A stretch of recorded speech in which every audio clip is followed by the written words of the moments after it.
Good morning students. જો ગયા વખતના લેક્ચરમાં આપણે જોઈ ગયા કે સરેરાશ વેગ અને સરેરાશ ઝડપ કોને કહેવાય.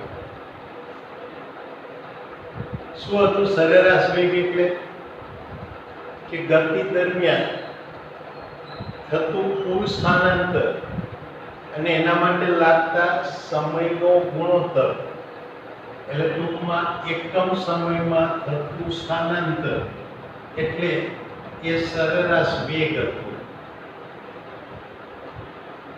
જ્યારે પદાર્થ ગતિ કરે તે ગતિ દરમિયાન એણે કાપેલું અંતર એટલે કે એની પથ લંબાઈ એના સ્થાનાંતર જેટલી હોવી જરૂરી નથી. પરિણામે એ જ ગતિ દરમિયાન સમયનો ગાળો તો એટલો જ રહ્યો, તો પદાર્થે કાપેલું અંતર એટલે કે એની પથ લંબાઈ એના સ્થાનાંતર કરતા જુદી હોઈ શકે, અને જુદી હોય તો એ દરમિયાન એ પથ લંબાઈ ભાગ્યા સ્થાનાંતર સમય કરીએ તો એની સરેરાશ ઝડપ મળે.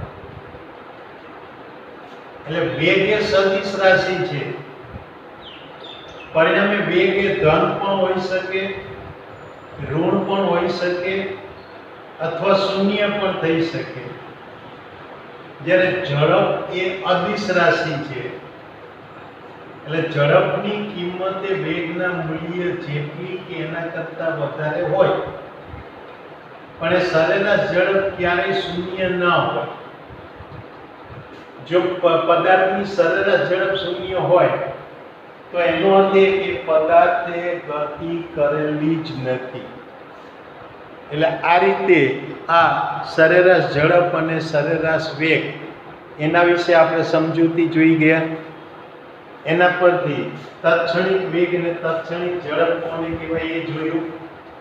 અને એના માટે આપણે કહ્યું કે સ્થાનાંતરનું સમયની સાપેક્ષે વિકલન કરીએ તો આપણને તત્ક્ષણિક વેગ મળે. હવે મારે વિકલનને સમજવું છે, તો એના માટે હું આવું ઉદાહરણ લઉં કે પદાર્થની ગતિ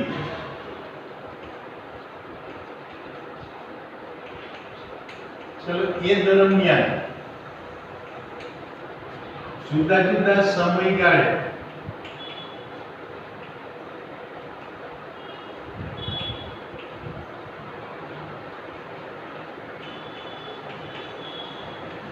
વેગ જે છે એના મૂલ્યની ચોકસાઈ એ આપણે મેળવીએ.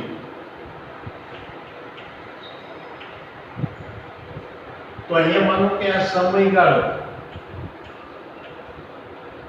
એટલે કે બે અવલોકનો વચ્ચેનો સમયગાળો, અહીંયા એ વેગની ચોકસાઈ.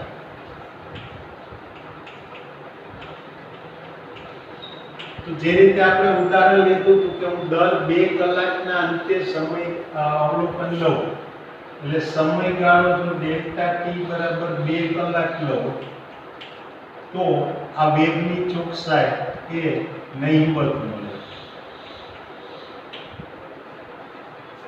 એ માત્ર સરેરાશ વેગ આપે, પણ આ મુસાફરી દરમિયાન ક્યારે કેટલો વેગ હતો એ માહિતી ચોકસાઈ મળતી નથી.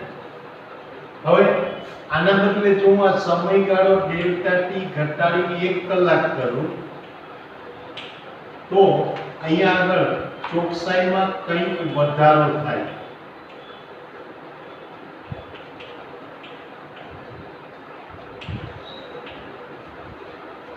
પહેલા અવલોકન કરતા બીજા અવલોકનમાં કંઈક ચોકસાઈ વધે, પણ હજુ સંપૂર્ણ ચોક્કસ નથી. કારણ કે 1 કલાકના સમયગાળા દરમિયાન પણ વચ્ચેના સમયમાં ક્યારે કેટલા મૂલ્યનો વેગ હતો એ માહિતી આપણને મળી શકતી નથી. ચાલો એ માહિતી હવે જોઈતી હોય તો આ ડેલ્ટા ટી એ અડધો કલાક એટલે કે 30 મિનિટ કરીએ તો આ ચોકસાઈ હજુ વધે.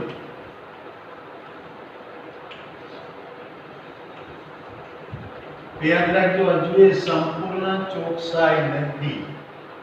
કારણ કે 30 મિનિટ વચ્ચેના સમયગાળામાં ક્યારે શું બને છે એ માહિતી મળતી નથી। એ જ રીતે આ સમયગાળો ડેલ્ટા ટી 15 મિનિટ કરું તો આ ચોકસાઈ જે છે એ હજુ વધે, પણ હજુ સંપૂર્ણ ચોક્કસ નથી, કારણ કે 15 મિનિટની વચ્ચેના સમયમાં પણ ક્યારે શું થાય છે ખબર નથી પડતી। એ રીતે હું અહીંયા જેમ જેમ આ સમયગાળો ઘટાડતો જાઉં એમ ચોકસાઈ વધતી જાય। તો જો હું ડેલ્ટા ટી આની કિંમત 0 કરું તો આ સંપૂર્ણ ચોક્કસ કહેવાય।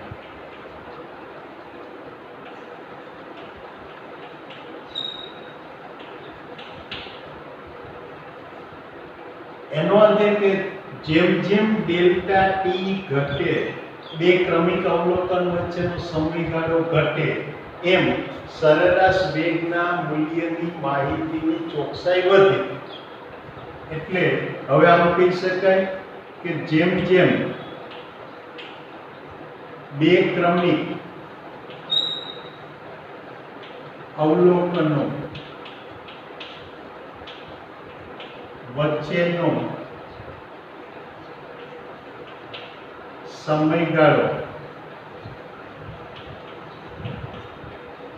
ડેલ્ટા ટી ઘટે તેમ વેગની માહિતીની ચોકસાઈ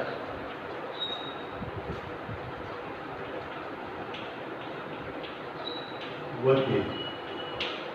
તો આદર્શ રીતે જો ડેલ્ટા ટી બરાબર 0 હોય તો મળતો વેગ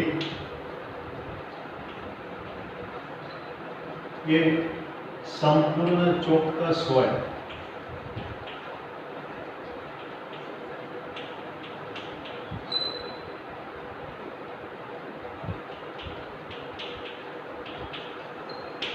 પણ આ તો આદર્શ રીતની વાત થઈ, એટલે એને અહીંયા આગળ જે સમય એટલે ડેલ્ટા ટી 0 હોય તો એનો અર્થ એ કે ડેલ્ટા ટી ની કિંમત 0 એટલે કે જે સમયે તમે માગો એ સમયે વેગ મળે છે। એટલે કે અહીંયા જો ડેલ્ટા ટી બરાબર 0 હોય તો જે સમયે માગો તે જ સમયે વેગ મળે। તેથી તેને તત્ક્ષણિક વેગ કહેવાય।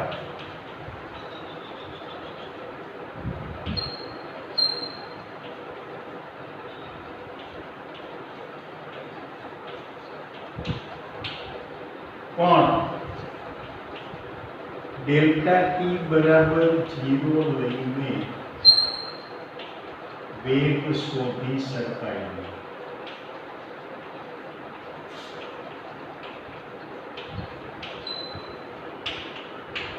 કારણ કે વેગ શોધવા માટે મારે સ્થાનાંતર જોઈએ। સ્થાનાંતર જોઈતું હોય તો એના બે જુદા જુદા સ્થાન જોઈએ, અને ડેલ્ટા ટી 0 હોય એનો અર્થ કે એક જ સમય હોય, અને એક જ સમયે પદાર્થ બે જુદા જુદા સ્થાને એક સાથે અસ્તિત્વ ધરાવી શકે નહીં। એટલે ડેલ્ટા ટી 0 હોય તો પદાર્થના સ્થાનમાં કંઈ ફેરફાર થતો ના હોય, એટલે કે એનું સ્થાનાંતર શૂન્ય હોય, એટલે એવી વખતે વેગ મળે નહીં। એટલે વેગ શોધી શકાય નહીં, કારણ કે ડેલ્ટા ટી બરાબર 0 હોય તો પદાર્થનું સ્થાનાંતર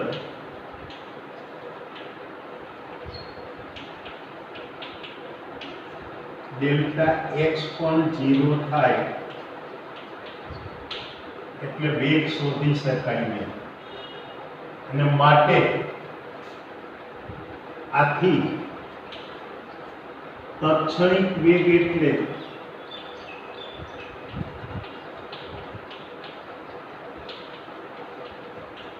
અતિ સૂક્ષ્મ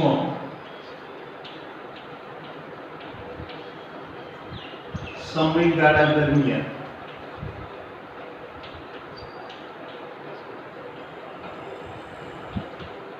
મળતો વેગ કહેવાય.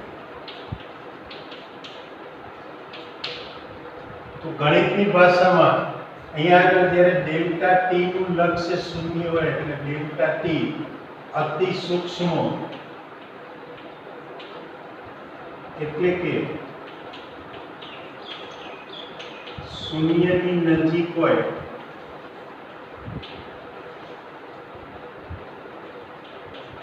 ત્યારે તેને ડેલ્ટા ટી નું લક્ષ્ય શૂન્ય કહેવાય.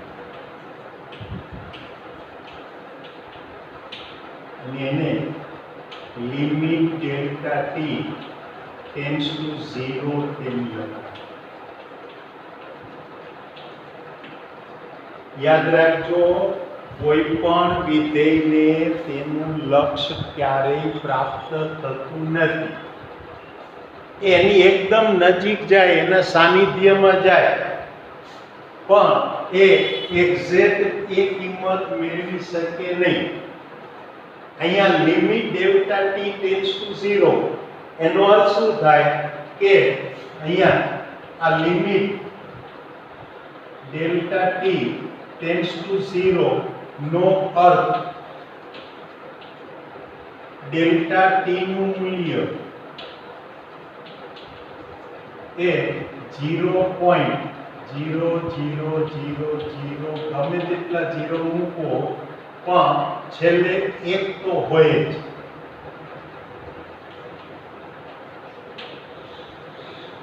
એ ક્યારે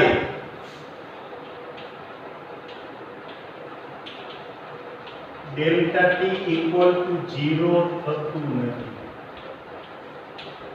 આ એના લક્ષ્યનો અર્થ થયો. અને એ લક્ષ્ય શૂન્ય લઈએ ત્યારે જે વેગ મળે એને તત્ક્ષણિક વેગ કહેવાય.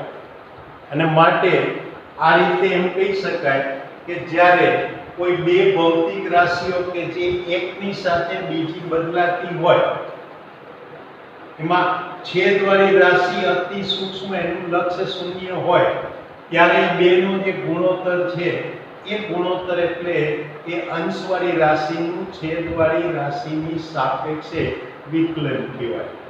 એટલે કે આમ વેગ એટલે સ્થાનાંતર ડેલ્ટા એક્સ અને સમય ડેલ્ટા ટી એનો ગુણોત્તર છે. અને તેમાં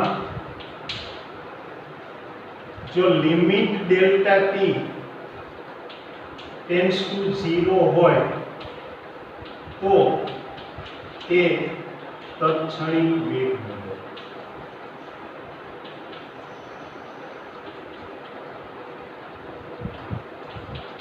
તેને v equal to limit delta x upon delta t tends to 0 આમ લખાય. આ ગુણોત્તરને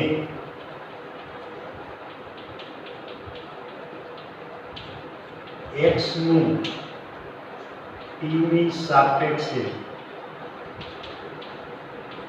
વિકલન કહેવાય.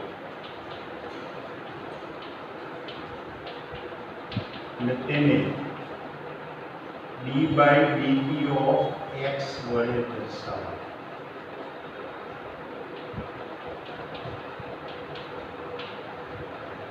એટલે વિકલન એટલે બીજું કંઈ જ નથી, બે અતિ સૂક્ષ્મ ફેરફારોનો દર. ફરીથી વિકલન એટલે બે અતિ સૂક્ષ્મ ફેરફારોનો દર. તો આ x નું t ની સાપેક્ષે વિકલન કહેવાય. હવે એ વિકલન વિશે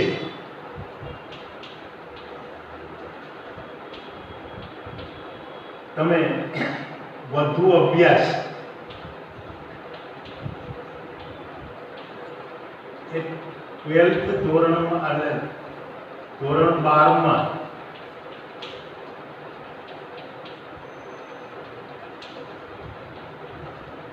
ગણિતમાં ભણશો.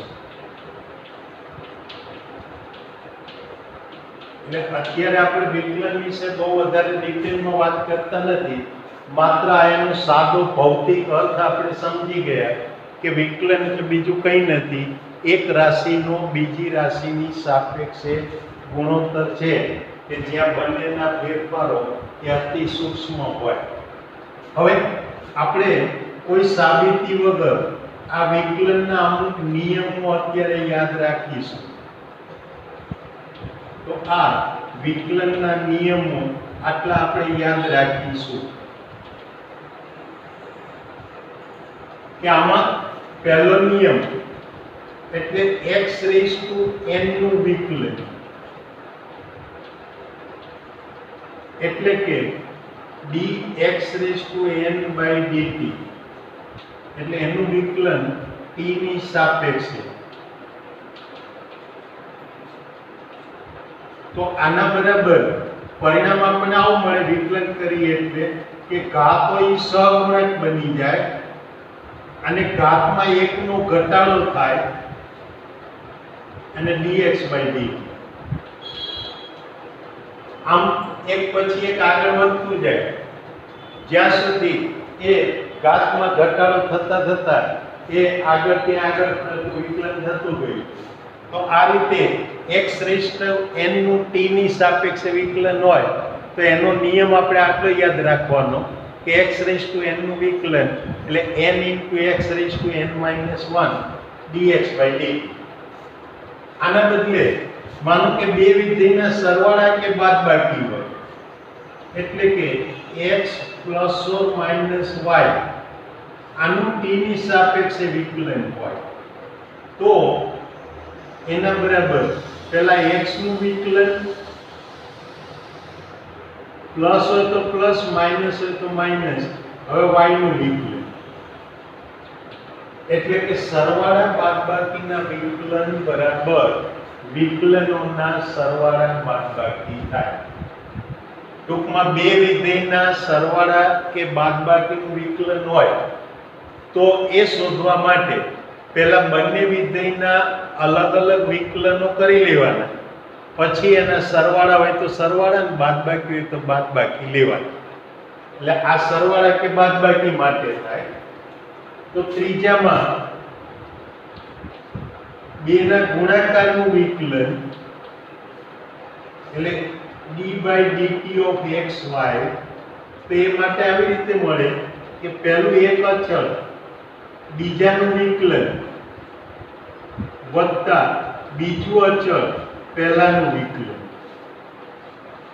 એટલે બે વિધેયના ગુણાકારના વિકલન જોતા હોય તો એમાં ગુણાકારમાં પહેલું અચળ બીજાનું વિકલન વત્તા બીજું અચળ પહેલાનું વિકલન.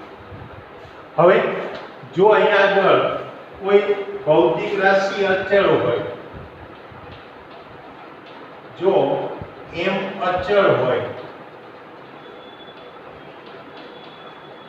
તો m નું t ની સાપેક્ષે વિકલન બરાબર 0.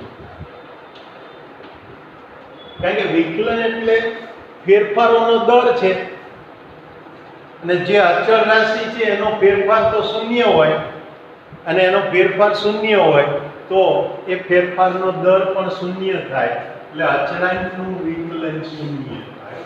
અને પાંચમું તમારે યાદ રાખવાનું કે જો અચળાંક વિધેયના ગુણાકારમાં હોય તો ગુણાકારનો નિયમ લાગુ પડે. એટલે પહેલું અચળ એટલે એનું કોમન નીકળ્યું, x નું વિકલન થયું. હવે બીજા પદ માટે શું થાય કે x અચળ ને m નું વિકલન કરવાનું, પણ m નું વિકલન તો શૂન્ય થવાનું કારણ કે m અચળ છે, એટલે એ પદ આખું શૂન્ય થાય. એટલે એનો અર્થ એ કે જ્યારે વિકલન અચળાંક ગુણાકારમાં હોય તો એ વિકલન થાય ત્યારે 12 કોમન નીકળે.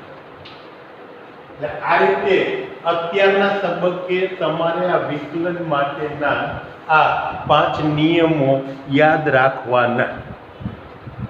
જોઈએ કે આને કોઈ એક ઉદાહરણ લઈને આપણે સમજીએ કે જો સ્થાન x સમય સાથે એટલે સમય t સાથે x બરાબર 2t² ઓછા 3t વત્તા 5 અનુસાર બદલાતું હોય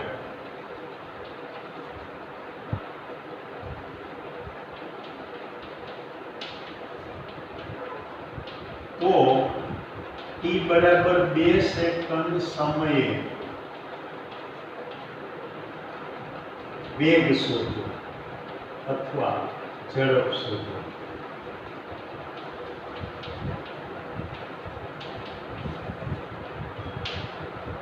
તો અહીંયા આગળ વેગ અથવા ઝડપ એટલે સ્થાનનું સમયની સાપેક્ષે વિકલન. ચલો સ્થાનની કિંમત મૂકું તો સ્થાન માટેનું સૂત્ર 2t² - 3t + 5.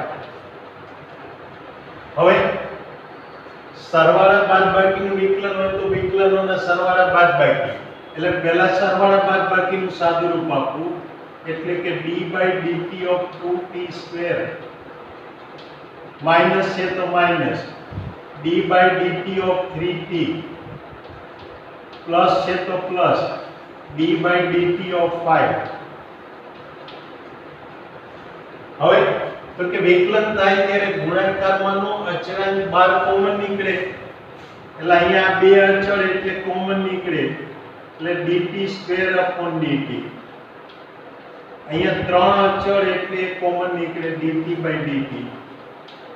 અહીંયા પાંચ અચળ છે પણ અચળાંકનું વિકલન તો શૂન્ય એટલે 5 નું વિકલન શૂન્ય થાય. ચલો હવે વિકલનનો પહેલો નિયમ લાગુ પાડો તો ઘાત છે એ ગુણાકારમાં આવે એટલે 2 × 2 અહીંયા t² એનું વિકલન કરો એટલે ઘાતમાં 1 નો ઘટાડો થાય એટલે t⁻1. હવે dt/dt બરાબર 1 થયો માઈનસ આ 3 dt/dt 1. પરિણામે આ વિકલન શું મળે 4t - 3 એટલે આ વેગ માટેનું સૂત્ર મળે. ચલો આ સૂત્રમાં તમે t બરાબર 2 સેકન્ડ સમય જોઈએ છે તો 2 મૂકીએ તો આ વેગ બરાબર 4 × 2 - 3 એટલે 8 - 3 એટલે કે 5 એકમ મળે. તો આ રીતે આ સ્થાન માટેનું જે સમીકરણ આપેલું હોય એ સમીકરણના તમે સમયની સાપેક્ષે વિકલન લો એટલે એના ઉપરથી તમને ત્યાં તત્ક્ષણિક વેગ અથવા તો તત્ક્ષણિક ઝડપ મળે. તો આ વેગ અથવા ઝડપ માટે અહીંયા આગળ આ સૂત્ર આપણે વિકલન વિશેની વાત કરી. તો વિકલનનો આ સંકલ્પના તમારે અત્યારે માત્ર પ્રેક્ટિકલ પર્પઝ માટે આપણા હેતુ માટે જ આપણે ધ્યાનમાં રાખવાની છે. આને આપણે ગણિતની દ્રષ્ટિએ ભણતા નથી. યાદ રાખજો આ ગણિતની દ્રષ્ટિએ આપણે વિકલન ભણતા નથી. આપણે માત્ર ફિઝિક્સની દ્રષ્ટિએ વિકલન કોને કહેવાય એ વસ્તુ સમજવાની જ વાત કરી છે. એમાં ગણિતની અંદર તમે કંઈક જુદું આના કરતાં ભણતા હશો પણ એ તમે ભણશો ક્યારે તો કે છેક 12મા ધોરણમાં ગણિત રાખો તો. એટલે કે જે લોકો બાયોલોજી વાળું ગ્રુપ રાખે છે એ લોકો તો વિકલન ક્યારેક એની થિયરી ભણવાના છે જ નહીં. એટલે એ લોકોએ તો આ નિયમો માત્ર યાદ જ રાખવાના છે અને એનો ઉપયોગ જ કરવાના. આ રીતે એ ઉપયોગની પ્રેક્ટિસ કરશે તો જ એ લોકો ફિઝિક્સની અંદર કંઈક આવી રીતે સમજી શકશે. એટલે આ વિકલન વિશેની વાત થઈ.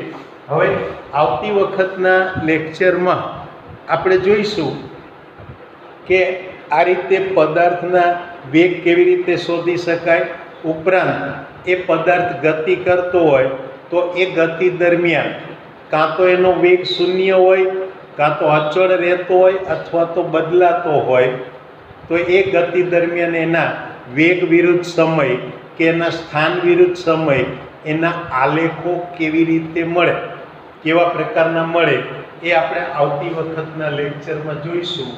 ત્યાં સુધીમાં આપણે અહીંયા આગળ રજા લઈએ. આવજો. Good bye.